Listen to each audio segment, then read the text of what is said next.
Oh my God, I'm so embarrassed. Oh my God, this is so unprofessional. Okay. All right, welcome back. I know I look like a trustworthy woman. It's this blouse. But there are some in the industry who hire women like Tommy Lauren. Did you hear that? Tommy Lauren. That's right, I am talking about Fox News. Fox News aired a segment Tuesday titled Griff Foils Illegals, Attempt to Cross Border, where a reporter hid in the bushes waiting for immigrants to cross the border into the U.S. illegally. The reporter yells out to apparent migrants, "Excuse me, sir, were you trying to cross into America illegally?" This woman, or this real-life Fred Jones, then followed up with, "We seem to have foiled this attempt." Ugh. In the upcoming 2 days, Fox will realize the success of this segment's increase their market value by a whole whopping bad with numbers, hold on, 0.06%. The channel will quickly air all their previously filmed segments, where they wait for people to cross the border. They will then create a spin-off channel called Fox Views, focused on this content, which in turn proves my theory that Fox News is just a kid in elementary school screaming, "I'm gonna tell!" then crying about how he has no friends. After running out of real content, Fox Views will become desperate. They will start waiting in elementary school fields for their children to cheat in a game of tag. Snowflakes. Waiting for frat guys to break that liquor ban, waiting in changing rooms for bored boyfriends to tell their significant others they'll look good in anything, and hiding in grocery stores, waiting to out people who claim that they buy vegan milk. I hope they haven't been watching me. They know I'm just a costume hiding that I'm not vegetarian. Yeah. After outing several angry moms trying to use coupons from last season and angrier students stalking their professors on Facebook, the people will fight back. Restaurants, small business will stop serving the show producers hang-up signs like, "We don't bake cakes for Fox News." Fox Views will be forced to move to hunting down internet trolls, but they don't understand the concept and just search under bridges for days. This leads to them becoming a meme, and they don't understand that they are being laughed at, not laughed with. Fox News, no. Fox will claim that this is all just a social experiment. All just a social experiment, and as our Inside's operative leaks gasp scripts for these segments and worse gasp, IMDb accounts for the actors in the segments. Yeah, right. Other news outlets will report on this, creating beefs between them, which we will also uncover to be fake.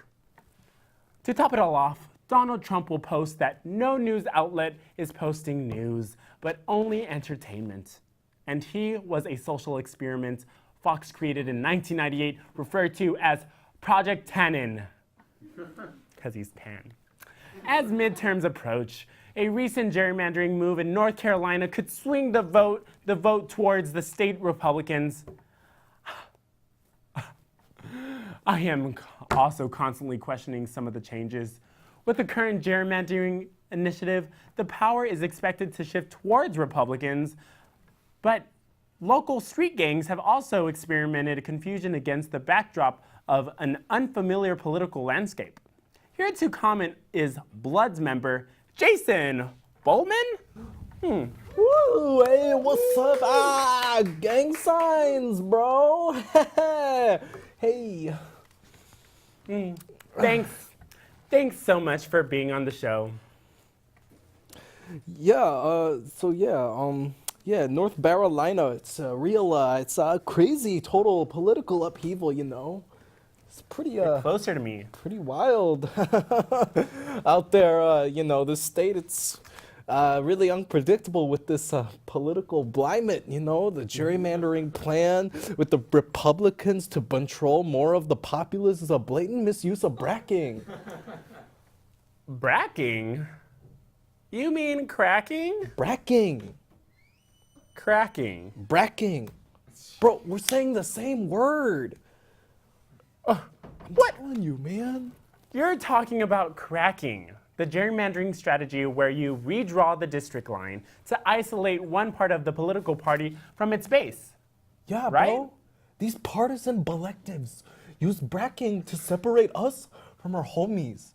And now the Bloods are an isolated minority in our districts, when before this, they were one of the largest voting blocs in our state. How have the activities of the Bloods been affected by these redraws? Oh man, we've had to negotiate some contracts with local businesses we were protecting. And our guys, they have to, you know, take different routes to work and school to keep them from getting, you know, bornered. And all of this extra gas we're using is gonna have major impacts on the environment. So a lot of us Bloods are considering switching to electric vehicles. Go green. That doesn't sound very feasible for our brand. So, you know, we're discussing the nature of intimidation and coercion and asking questions like, can we be threatening, but also environmentally friendly? See, it's an issue of branding versus pragmatism. You know, actually, it's a lot like, is it possible to keep bitches in line, but also peel out in a Nissan Leaf? What else has this done to your relationships with other gangs? Man, it used to be such a simple border. We had everything on the street here. The Brips, the Latin Bings, the Blitz, the Vice Lords, the MS-13. Did I mention the Blitz? We had so many streets over here. We also used to share the biddies. But now, we're more on edge than ever before. Because now we don't even know who owns that. We realize all the Bloods that these arbitrary boundaries don't define us. They only define our politics. See, at the end of the day, we're still gangbangers. And we're gonna shoot anybody that brushes us on our turf. So why do you think we're red and the Brips are blue? It's a socio-economic subversion of the contemporary political parties. You know what? You're very well spoken. Despite that blatant and live criminal record confessions, I don't mean to offend you, but honestly, I didn't expect this level of rhetoric from one of the members of the Bloods. I'm kind of like an expert on the unexpected. You know what I mean? Y'all usually come across as unintelligent criminals. You know, you're not the first person to say that, actually. The Bloods usually seem brazy, but we actually are just as rational and feasible as everybody else. We live and work in our communities, and we're involved in local government, and sometimes we even research the socioeconomic situation of families in urban neighborhoods compared to those in the suburbs for political pieces and philosophical musings about criminality. Really? That sounds amazing. Have you explored the nature of the social contract of crime and the debate that crime is actually a necessary element of civilized society? No, we're more along the lines of discussing our relationships in the community and how to balance a draconian history with a more fluid, modern approach where both sides benefit from a mutualistic relationship rather than the Machiavellian alternative. Actually, the debate over the social contract of crime might be what we're missing. If you're going for something less ethnically mamlala, you could always approach your actions economically. Maybe something a little more Keynesian. Did I say that? The Bayesian approach worked for a while, but it's only been widely successfully implemented in short-term scenarios. Because of this gerrymandering, we are looking for less of a demand-heavy approach to the way we move our inventory. We're attempting to empower local small businesses to feel comfortable selling a quality product under our protection without devolving into the stereotypes of deplorable narcos operating clandestine brack houses and head shops. So you're exploring a more laissez-faire approach? Yeah, you see, we're trying to create an institute of counterculture that rejects contemporary monetarism and instead allows people to make their own decisions about what goes into their body. Our economic theory incorporates elements of socialist political ideology, but with the market freedoms of laissez-faire economics. We're hoping that this hybridization will shift our social values and create expectations to create a micro-culture of more progressive, protected people and subvert the stereotype of the depraved inner city. It sounds like this redistricting has actually worked out for you well. Yeah, you see, Thomas Paine once said, these are the times that try man's souls. So in a way, these benches are the reason we are going to succeed. Plato's Republic, allegory of cave, have been our reality. And we have been living under the rule of fools. I think it was Abraham Lincoln who said that the philosophy of the schoolroom today will be the philosophy of the next government. These restructures have reminded us that we need to preserve our values even more.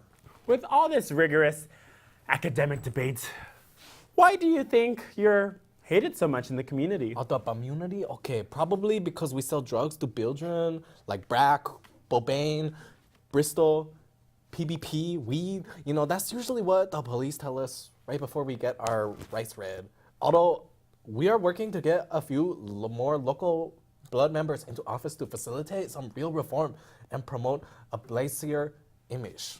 Hopefully we can change the way people see us around the world. And we'll redraw the district map after midterms to prevent this gross oversight from affecting future generations.